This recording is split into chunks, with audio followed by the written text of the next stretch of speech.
Learn Danish, starting school or work, vocabulary and phrases.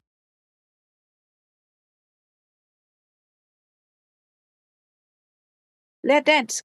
At starte i skole eller på arbejde. Ordforråd og sætninger.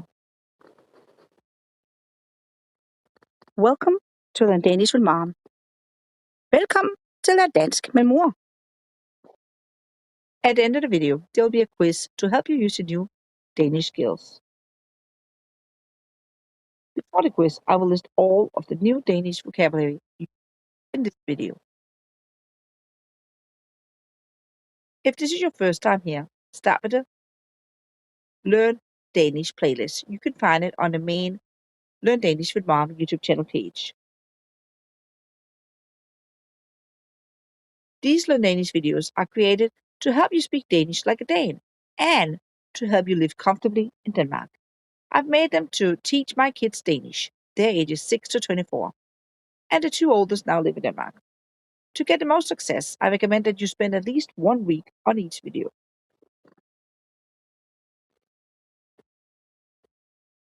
This is my recommended Learn Danish with Mom schedule, which I use with my kids. Day 1, watch the video and do the quiz. Day 2, use something you've learned from the video. Day 3, take a break. Day 4, watch the video and write down the vocabulary in the review. Day 5, use something you've learned from the video and write it down. Day 6, take a break. And day 7, watch the video again and do the quiz. You should see a great improvement at this point. If possible, I urge you to also take in-person Danish classes. Use language apps like Duolingo. Watch Danish TV and movies with captions in your native language. Use your Danish, even if it makes you feel awkward. Read as much Danish as you can. Start with children's books. Don't give up. You can do this.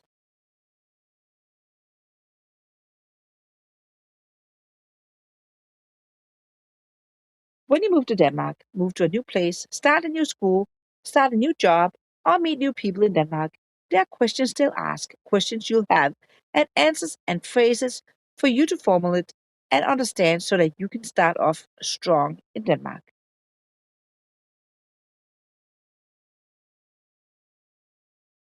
In this Learn Danish video, I will try to get you familiar with the questions, answers, and phrases in Danish and help you formulate your answers in Danish ahead of time so that you can answer in Danish.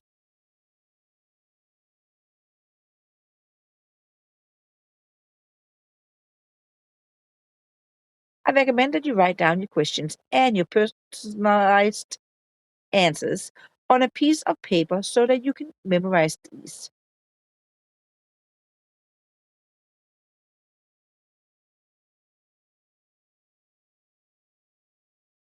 There are often more than one way to ask or answer a question. While I want to teach you to recognize the different ways so you can understand it when someone speaks, it will be easier to choose only one answer to memorize for each question.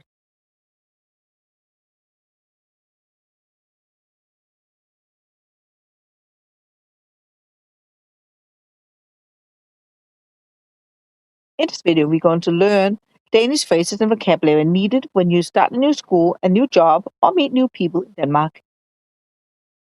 When you learn new Danish nouns, it is important to learn the gender and the plural. So when you write down the new Danish vocabulary, include en or it and the plural form. If you haven't already done so, watch the video Is it en or it for more information about Danish gender nouns. En skole is a school. Skolen is the school. Skoler means schools. Say it with me. En skole. En skole. Skolen. Skolen. Skoler. Skoler. Here's a Danish tip. Whenever you want to say the in front of a word in English, you add en or it to the end of the Danish word instead. depending on whether it's an en or an it word. Et arbejde or et job is a job. Arbejdet or jobbet means the job. Arbejder or job means jobs in plural. Say with me. Et arbejde. Et job.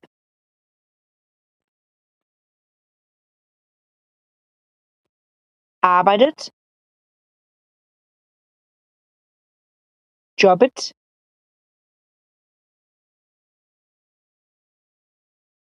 Arbejder. Job.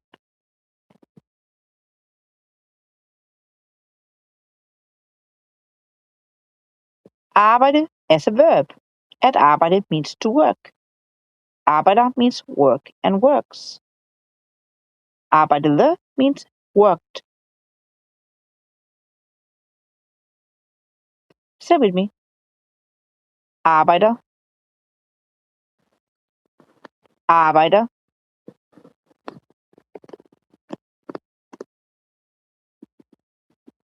Arbejdede. Arbejdede.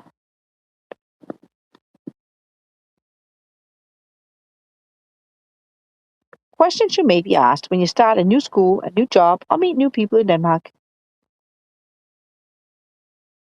Taler du dansk? Or snakker du dansk? Both means, do you speak Danish? You might answer, nej, jeg taler ikke dansk, which means, no, I don't speak Danish. Say with me. Nej, jeg taler ikke dansk.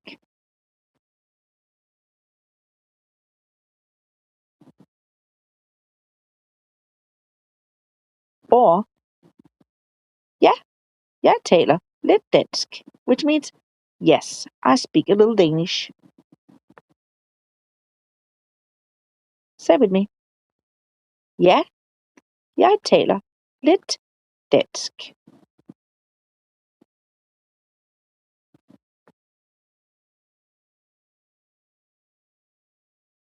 You could also be asked, forstår du dansk? Which means, do you understand Danish? You might answer, nej, jeg forstår ikke dansk, which means, no, I don't understand Danish.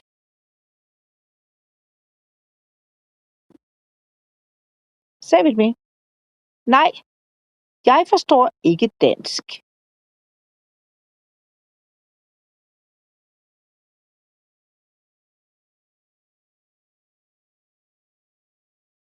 Or,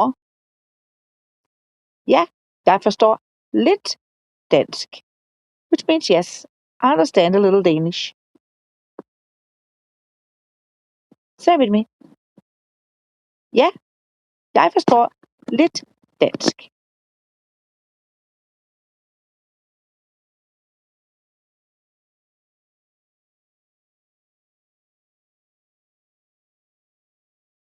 Before we continue, I'd like to thank all of you for watching our videos.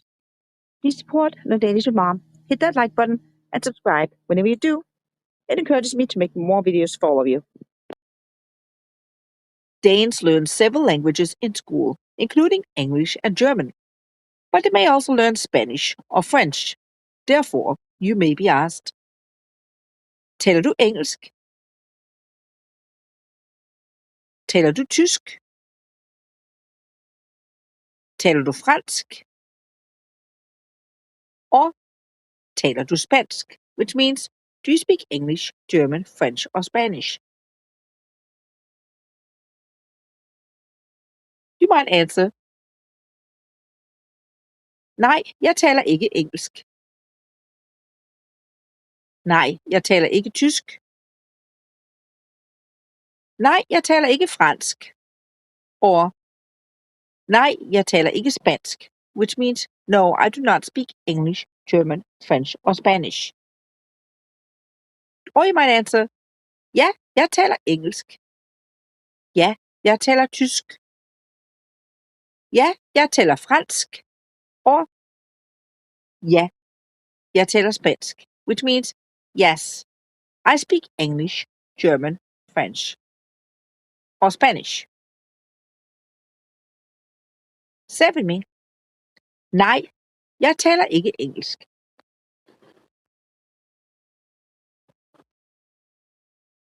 Nej, jeg taler ikke tysk.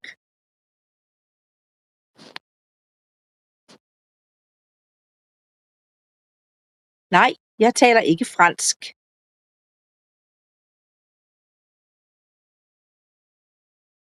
Nej, jeg taler ikke spansk.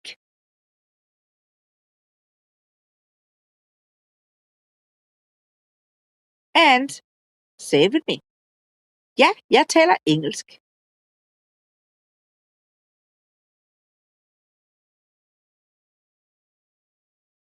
Ja, jeg taler tysk.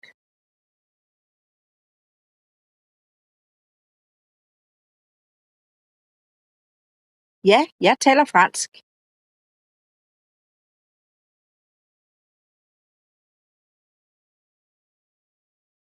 Ja, jeg taler spansk.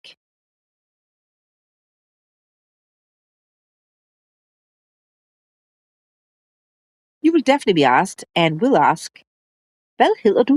Or hvad er dit navn? Both of which means, what's your name?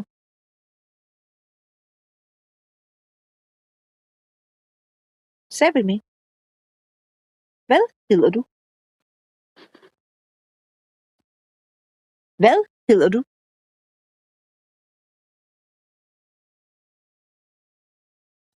Say with me. Hvad er dit navn? Hvad er dit navn? You can answer. Jeg hedder XX or mit navn er XX, meaning my name is XX. Say with me. Jeg hedder Sine. Jeg hedder Sine. And say with me. Mit navn er Sine. Mit navn er Sine. You would often be asked, hvor er du fra? Meaning, where are you from? But you may also ask it often, especially if you're attending language classes. Say with me. Hvor er du fra? Hvor er du fra? You can answer. Jeg er fra XX, meaning I am from XX. Say with me. Jeg er fra Danmark. Jeg er fra Danmark.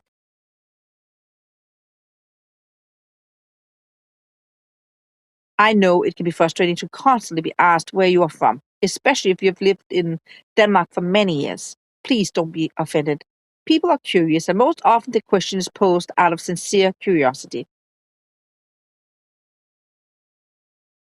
It also happens to us Danes if we live in another country. Even after 10 to 20 years, an accent always seems to foster curiosity, even a Danish one.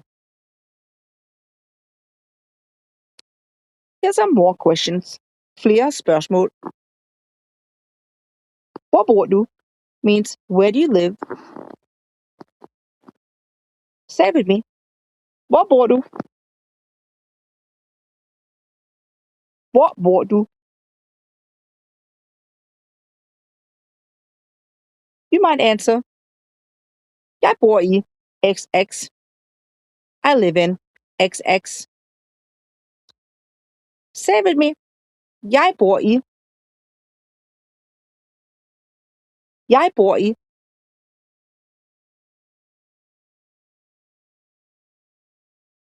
Hvad er din adresse? Means what's your address? Answer. Min adresse er XX, meaning my address is XX. Say with me. Min adresse er Min adresse er. Hvad er dit telefonnummer means what's your phone number? Answer. Mit nummer er XX, meaning my number is XX. Say with me. Mit nummer er. Mit nummer er.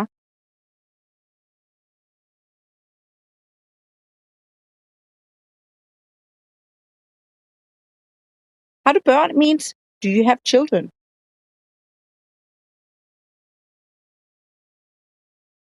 Your answers might be. Nej, jeg har ikke børn, meaning no, I don't have children. Say with me. Nej, jeg har ikke børn. Nej, jeg har ikke børn.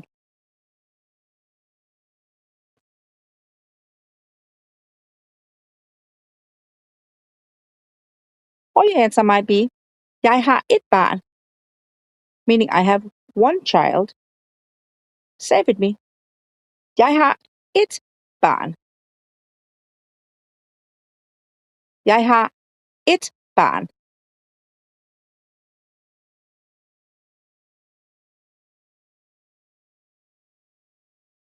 Jeg har XX børn means I have XX children. Say with me. Jeg har 5 børn. Jeg har 5 børn.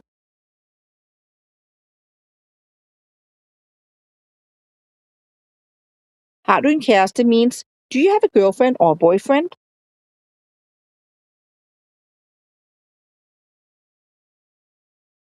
Say with me. Har du en kæreste?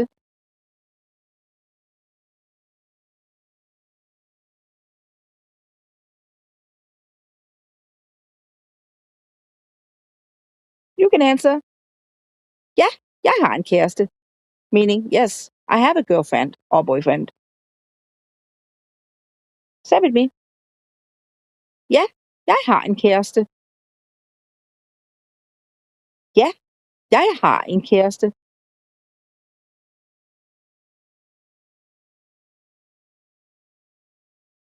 Or you can say, nej, jeg har ikke en kæreste. Means, no, I don't have a girlfriend or boyfriend. Say with me. Nej, jeg har ikke en kæreste.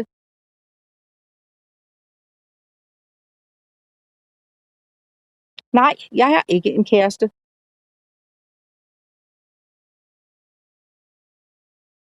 Er du gift?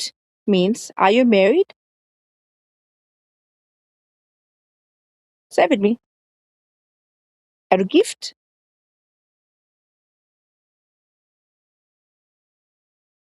Er du gift? You can answer. Ja, jeg er gift. Meaning, yes, I'm married. Say with me. Ja, jeg er gift. Ja, jeg er gift. Or you can say, nej, jeg er ikke gift, meaning, no, I'm not married. Say with me. Nej, jeg er ikke gift. Nej, jeg er ikke gift.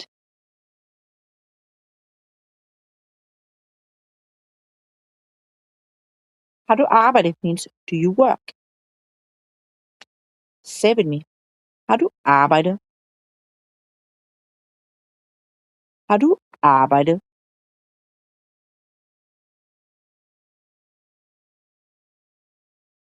You might also be asked, hvor arbejder du? Meaning, where do you work? Say with me. Hvor arbejder du?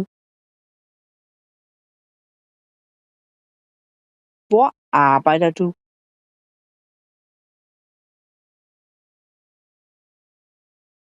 Some answers might be, jeg arbejder ikke, meaning, I don't work.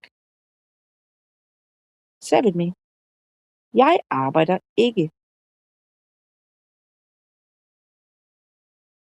Jeg arbejder ikke. Or you could say, Jeg arbejder hos, meaning I work at. Og for, jeg arbejder ved, I work at. Jeg arbejder for, I work for. Jeg arbejder i, I work in. Jeg arbejder på, I work at. And yes, I know this is confusing.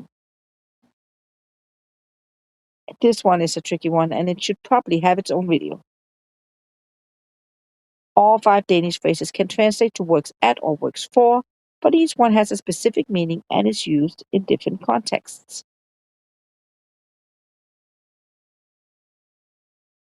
Arbejder hos means works for a company or professional person.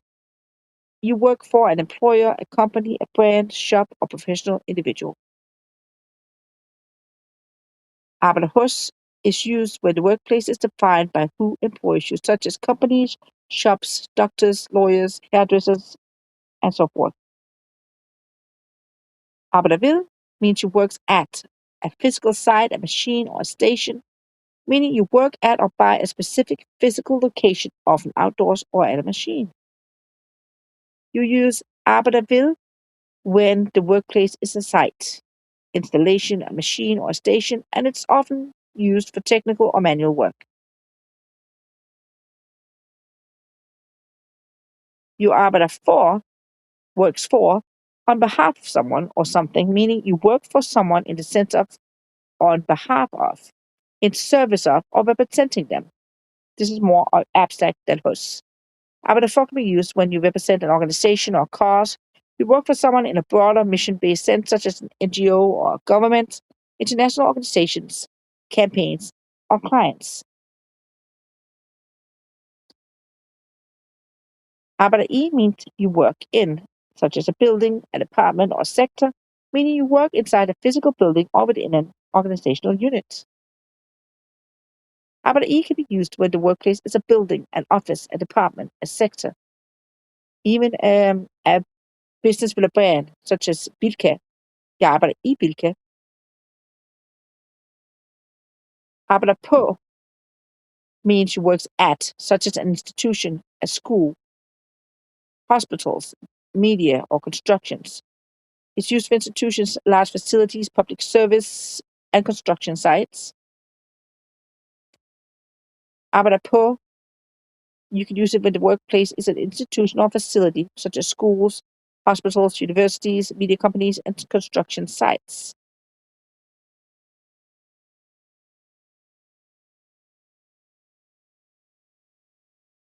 I know this was a lot, but when in doubt, look it up and write down the phrase that works for your situation. Finally, you could also say, nej, jeg arbejder ikke, men jeg leder efter et job, meaning, no, I don't work, but I'm looking for a job. Say it with me. Nej, jeg arbejder ikke, men jeg leder efter et job.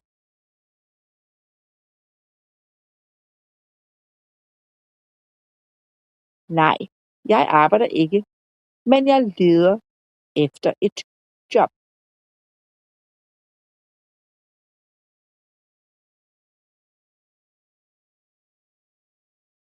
Let's stop here for today and move on to the review and the quiz. There are lots of Danish questions and answers left, but I'll break them up into 2 or 3 videos. I don't want the videos to get too long, so stay tuned for part 2 and maybe even part 3. I'll link them at the end of the video once they're up. And I'll even create a Danish questions and answers playlist so the videos are easy to find. Let's review Danish questions with answers, phrases, and vocabulary for starting school, a new job, and meeting new people. Taking notes in a Danish notebook will help you with your spoken and written Danish. Pause the video at any time to take notes or to give yourself more time to answer.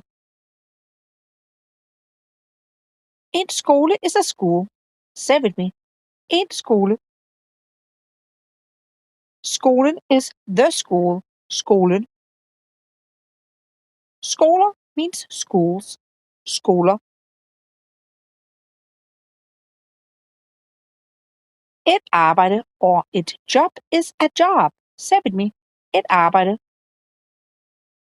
Et job. Arbejdet or jobbet is the job. Arbejdet.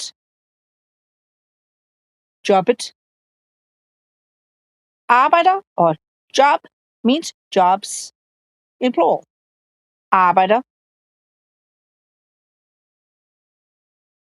Job.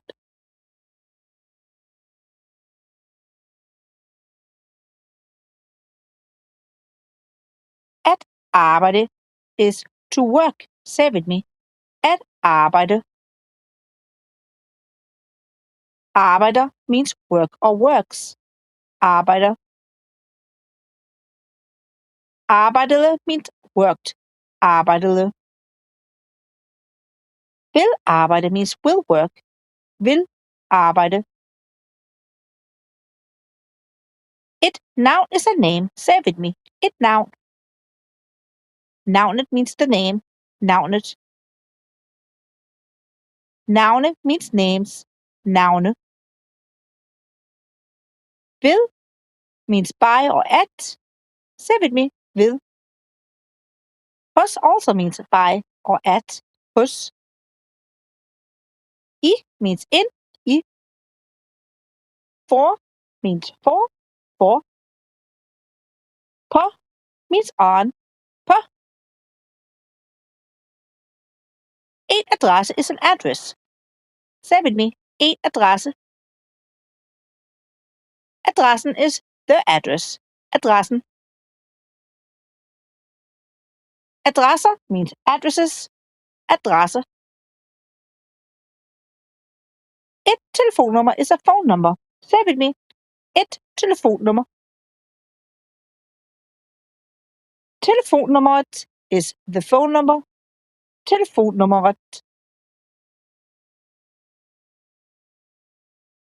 Telefonnummer means phone numbers. Telefonnummer. Et nummer is a number. Say with me. Et nummer.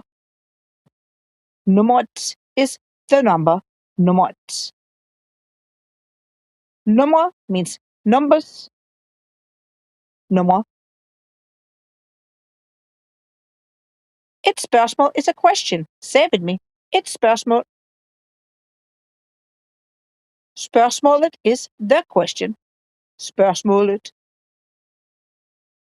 Spørgsmål means questions. Spørgsmål.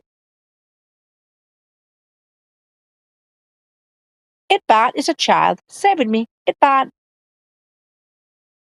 Barnet is the child. Barnet. Børn means children. Børn.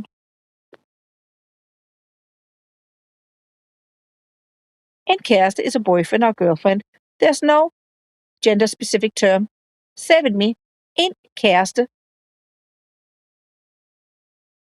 Kæresten is the boyfriend or the girlfriend. Kæresten.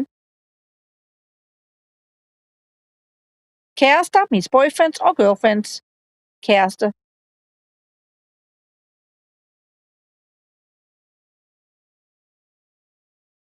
Et supermarket is a supermarket or a grocery store. Say with me. Et supermarket. Supermarkedet means the supermarket or the grocery store. Supermarkedet. Supermarkeder means supermarkets or grocery stores. Say with me. Supermarkeder. En købmand is a small grocery store or a grocer.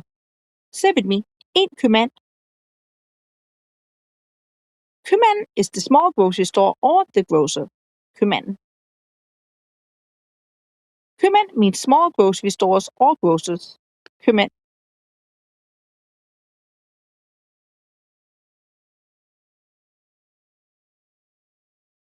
At være means to be.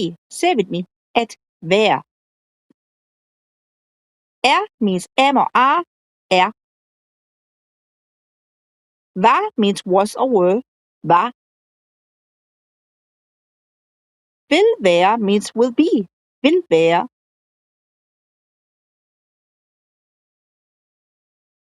At have is to have. Say with me. At have. Har means has or have. Har. Havde means had. Havde. Will have means will have. Will have.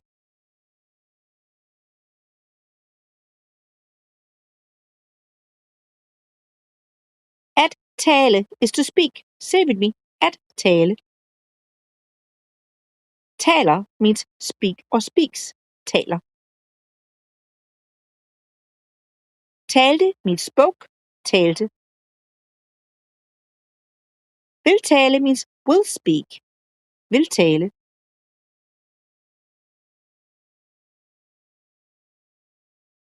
At snakke means to speak or to talk. Say with me.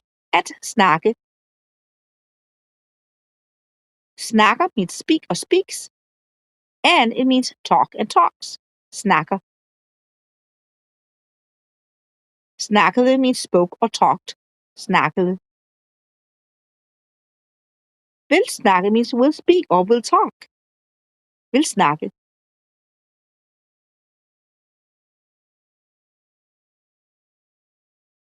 At forstå is to understand. Say with me. At forstå. Forstår means understand or understands. Forstår. Forstod means understood. Forstod. Vil forstå means will understand. Vil forstå. At hede is to be called or to be named. Say with me. At hede. Hedder means am or are called or am or are named. Hedder.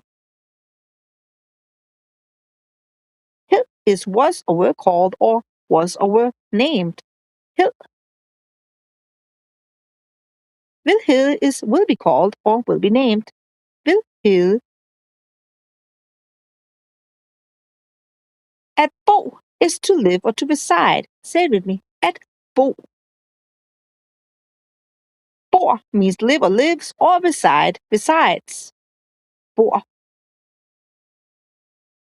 Boede means lived or resided. Boede. Vil bo is will live or will reside. Vil bo. At lede efter is to look for. Say with me. At lede efter. Leder efter means looks for or look for. Leder efter. Ledte efter means looked for. Ledte efter. Vil.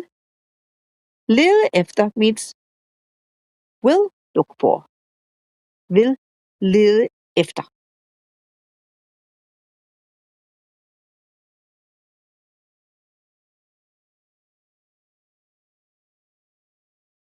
Dansk is Danish. Say with me. Dansk. Engelsk is English. Engelsk. Tysk is German. Tysk. Fransk is French. Fransk. And Spansk is Spanish. Spansk. Don't forget that in Danish, languages are never capitalized unless the word begins a sentence.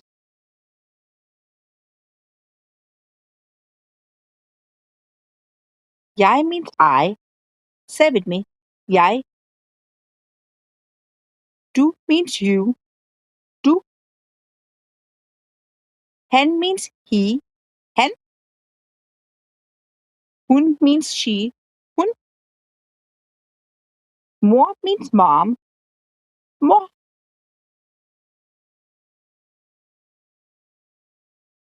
Mit and me means my. Say with me. Mit. Min. Dit and din means your. Dit. Din.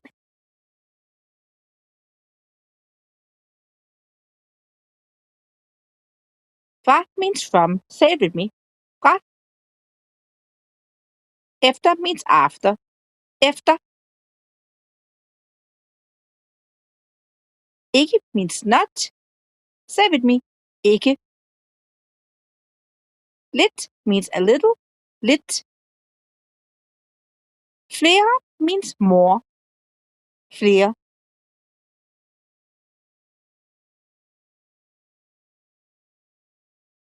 En and it means a and one. Say with me. En. It. To means two. To. Nej means no. Say with me. Nej. Ja means yes. Ja. Hvad means what. Say with me. Hvad.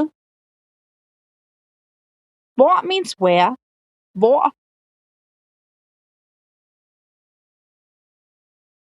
Gift means married. Say with me. Gift. And I also want to let you know that gift also means poison. So if you're reading a book, you might come across the word gift and be confused because it has two meanings. Let's quiz you on what you've learned. If you don't do well on the quiz, come back and watch the video again another day. Translate. A school.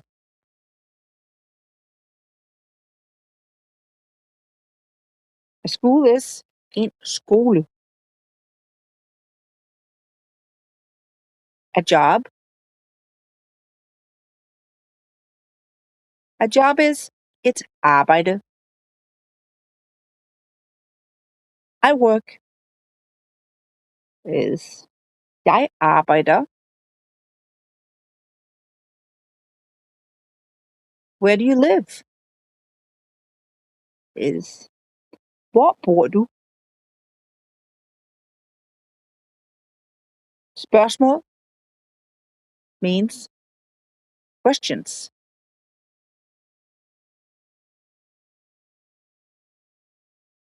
Let's make it a little harder. Translate. She works at the school.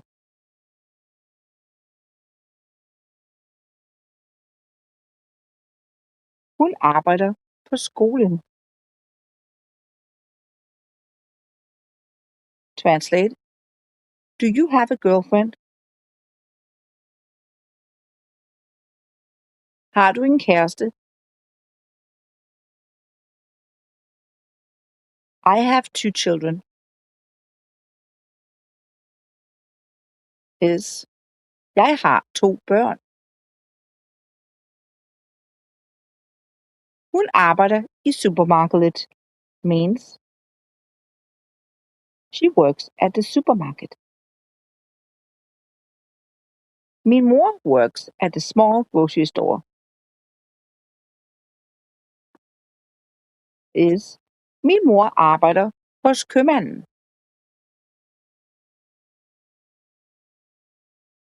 I live in XX. Is jeg bor i XX.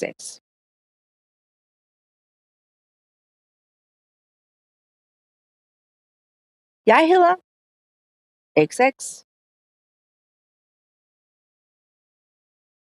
Is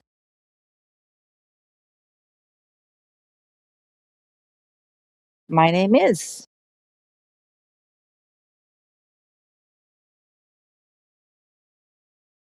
And what is your name?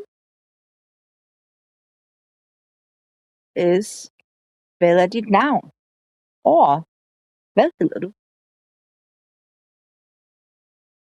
Yes, I speak a little Danish. Is ja, jeg taler lidt dansk. Og ja, jeg snakker lidt dansk. Where are you from? Is hvor er du fra?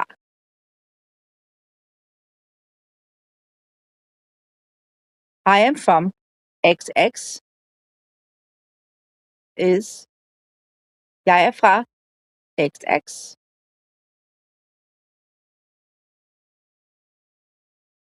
I hope you've enjoyed this video. Jeg håber, du har nydt denne video. If you'd like to learn more Danish, check out our Learn Danish playlists on the Learn Danish with Mom YouTube channel page. If you found this video helpful, please support Learn Danish with Mom. Please like, share, save, and subscribe. Thank you for watching Learn Danish with Mom. Lær dansk med mor. And don't forget, you can master the Danish language.